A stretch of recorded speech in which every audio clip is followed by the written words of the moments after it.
अस्सलाम वालेकुम नाज़रीन, एक नई वीडियो के साथ मैं मोहम्मद नुमान सादक। आज की इस वीडियो में हम देखेंगे कि जैज़ कैश की तरफ से जो कहा जाता है कि 10,000 रुपये तक आपको ऑनलाइन कर दिया जाएगा, क्या ये वाक़ई 10,000 रुपये का कर दिया जाता है?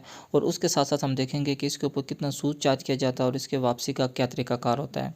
तो इस वीडियो के बनाने का मकसद आपको इसके रिलेटेड मुकम्मल इन्फॉर्मेशन प्रोवाइड करना है कि इसमें कितनी-कितनी सूद चार्ज किया जाता है और किस हद तक हमें कर्ज़ दिया जाता है। तो अब हम देख लेते हैं कि ये कर्ज़ आप किस तरह से हासिल कर सकते हैं।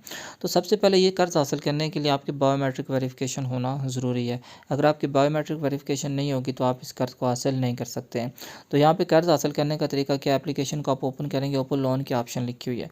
तो ये एक अकाउंट से मैं वीडियो बना रहा हूँ, तो आप देख लें कि यहाँ पे लिखा हुआ कि आपकी बायोमेट्रिक वेरिफ़िकेशन नहीं है। सबसे पहले आपने बायोमेट्रिक वेरिफ़िकेशन यहाँ पे करवा लेनी है। तो अब मैं एक दूसरे अकाउंट से देखता हूँ जिसकी बायोमेट्रिक वेरिफ़िकेशन हो चुकी है। तो सबसे पहले हम देखते हैं कि क्या ये वाक़ई 10,000 रुपये का हमें कर्ज़ा मिलता है या कम का, या कितनी अमाउंट का हमें कर्ज़ा मिलता है। अब मैंने सिंपल यहाँ पे लोन के ऑप्शन के ऊपर क्लिक किया है। जो ही मैंने लोन के ऑप्शन के ऊपर क्लिक किया है, तो आप देख लें इस तरह की टैब हमारे सामने ओपन हो जाती है। तो यहाँ पे आप देख लें मिनिमम हमें 400 रुपये का और मैक्सिमम हमें 800 रुपये का कर्ज़ दिया जा रहा है। तो इनिशियली यहाँ से ये क्लियर हुआ कि एकदम आपको 10,000 रुपये का कर्ज़ा नहीं दिया जाता है, बल्कि सबसे पहले आपको मैक्सिमम 800 रुपये का तक कर्ज़ दिया जाता है। और उसके बाद जब आप ये रूटीन से ये कर्ज़ वापस अदा करते हैं, तो उसके बाद आपकी लिमिट को बढ़ा दिया जाता है और ये मैक्सिमम 10,000 रुपये तक जाता है। अब इसके ऊपर चार्जेस किस तरह से आते हैं, तो यहाँ पे आप देख लें वीकली चार्जेस हैं। वीकली 40 रुपये यहाँ पे काटा जा रहा है, मीन्स 5% जितना भी लोन आप लेते हैं उसका 5% आपसे चार्ज किया जाता है। तो यहाँ पे आप देख लें 800 रुपये हमने चार्ज में लिया 1 महीने के लिए, और उसके ऊपर जो हमसे चार्ज काटा जा रहा है वो 40 रुपये हफ़्ते के हिसाब से हमसे चार्ज काटा जाता है। तो ये कर्ज़ आपको सिर्फ़ 1 महीने के लिए दिया जाता है, ये दूसरी बात ये भी आप जान लें।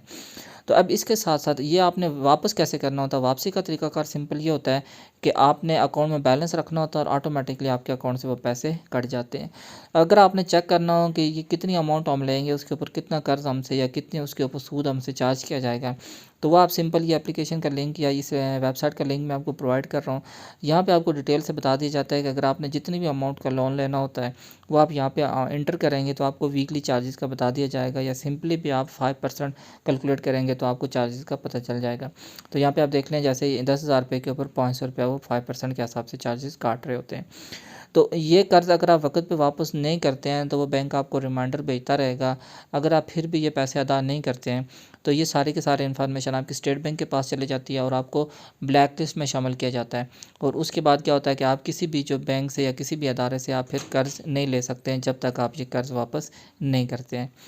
तो ये एक सिंपल सी वीडियो थी कि आपको बताना था कि क्या ये जो 10,000 रुपये का लोन कहा जाता है, क्या ये वाक़ई 10,000 दिया जाता है या उससे कम पे दिया जाता है?